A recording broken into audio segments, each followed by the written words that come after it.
এক ছিল ছোট্ট পরী, তার নাম ছিল আলো। আলো পরীদের দেশে থাকতো, কিন্তু তার মনটা ছিল খুব খারাপ, কারণ তার কোনো বন্ধু ছিল না। সব পরী তার ডানা আর পোশাক নিয়ে হাসাহাসি করত। একদিন আলো একা একটা নদীর ধারে বসে কাঁদছিল। তখন সেখানে একটা ছোট্ট ছেলে এলো, নাম তার রাজু। রাজু আলোর দুঃখের কথা শুনে খুব মন খারাপ করলো। সে আলোর সাথে বন্ধুত্ব করতে চাইলো। আলো প্রথমে একটু অবাক হলো, কিন্তু রাজুর ভালো ব্যবহার দেখে তার মন গলে গেল।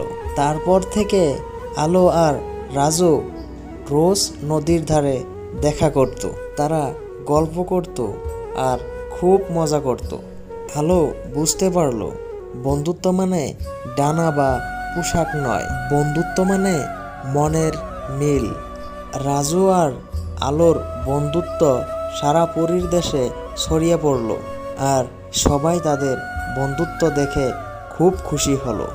কেমন লাগলো এই গল্পটা? যদি ভালো লেগে থাকে অবশ্যই কমেন্ট করে আপনাদের মতামতটা জানিয়ে দেবেন। দেখা হচ্ছে আর একটা গল্পতে।